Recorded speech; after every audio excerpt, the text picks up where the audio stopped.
Well, good morning, SECC family. It is Christmas Eve where we're at, but where we're at right here in the Bible. We are still in Deuteronomy. We are in chapter 33, and we're going to knock out 34 today as well.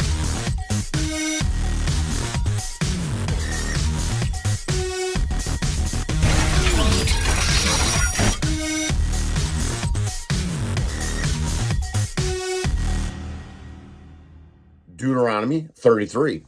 This is the blessing with which Moses, the man of God, blessed the people of Israel before his death. He said, "The Lord came from Sinai and dawned from Seir upon us. He shone forth from Mount Paran. He came from the 10,000s of holy ones with flaming fire at his right hand. Yes, he loved his people. All his holy ones were in his hand, so they followed in your footsteps, receiving direction from you. When Moses commanded us a law as a possession for the assembly of Jacob, thus the Lord became king in Jeshurun. When the heads of the people were gathered, all the tribes of Israel together. Let Reuben live and not die, but let his men be few." And this he said of Judah, "Hear, O Lord, the voice of Judah, and bring him in to his people. With your hands contend for him, and be a help against his adversaries." And of Levi he said, "Give to Levi your Thummim, and your Urim to your godly one, whom you have tested at Massah, with whom you quarreled at the waters of Meribah. You said of his father and mother, I regard them not. He disowned his brothers and ignored his children, for they observed your word and kept your covenant. They shall teach Jacob your rules and Israel your law. They shall put incense before you and whole burnt offerings on your altar. Bless the Lord his substance and accept the work of his hands. Crush the loins of his adversaries, of those who hate him, that they rise not again." Of Benjamin he said, "The beloved one of the Lord dwells in safety. The high God surrounds him all day long and dwells between his shoulders." And of Joseph he said, "Blessed by the Lord be his land with the choicest gifts of heaven above, and to the deep that crouches beneath with the choicest fruits of the sun, and the rich yield of the months with the finest produce of the ancient mountains, and the abundance of the everlasting hills, with the best gifts of the earth and its fullness, and the favor of him who dwells in the bush. May these rest on the hand of Joseph, on the pate of him who is prince among his brothers. A firstborn bull, has majesty, and his horns are the horns of a wild ox.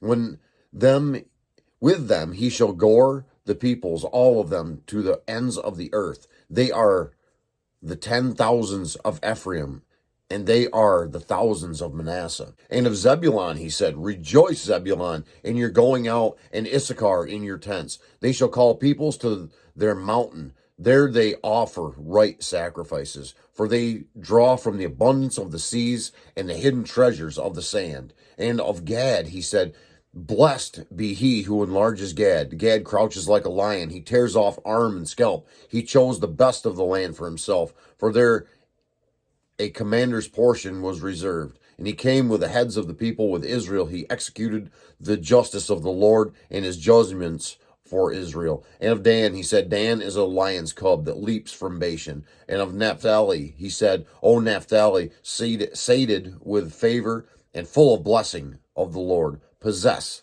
the lake and the south." And of Asher he said, "Most blessed of sons be Asher. Let him be the favorite of his brothers, and let him dip his foot in oil. Your bars shall be iron and bronze, and as your days so shall your strength be. There is none like God, O Jeshurun, who rides through the heavens to your help, through the skies in his majesty. The eternal God is your dwelling place, and underneath are the everlasting arms. And he thrust out the enemy before you and said, Destroy. So Israel left in safety. Jacob lived alone in a land of grain and wine, whose heavens dropped down dew. Happy are you, O Israel, who is like you, a people saved by the Lord, the shield of your help and the sword of your triumph. Your enemies shall come fawning to you, and you shall tread upon their backs. Deuteronomy 34. Then Moses went up from the plains of Moab to Mount Nebo, to the top of Pisgah, which is opposite Jericho. And the Lord showed him all the land, Gilead as far as Dan, and Naphtali, the land of Ephraim and Manasseh, and all the land of Judah as far as the western sea, the Negeb and the plain that is the valley of Jericho, the city of palm trees as far as Zoar.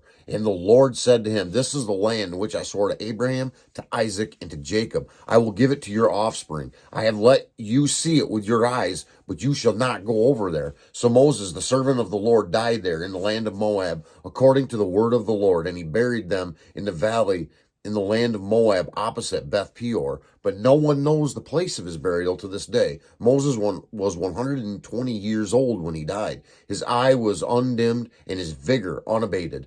And the people of Israel wept for Moses in the plains of Moab 30 days.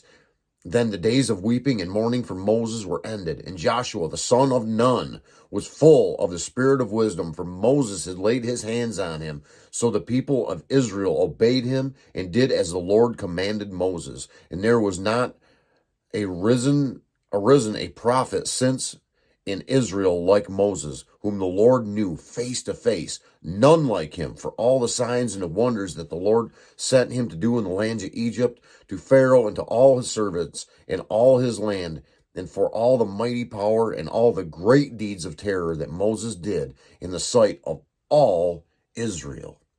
That wraps up our reading today in Deuteronomy 33 and 34, and that also wraps up Deuteronomy. Tomorrow, Christmas Day, we are off into Joshua. Joshua is the man who is going to bring them into the promised land. I am excited to get to that. I hope you are just as excited to get to that. And until we meet again tomorrow morning, I would ask that God would bless you. Yes, you have a great and godly day, and I will see you Christmas morning, 7 a.m.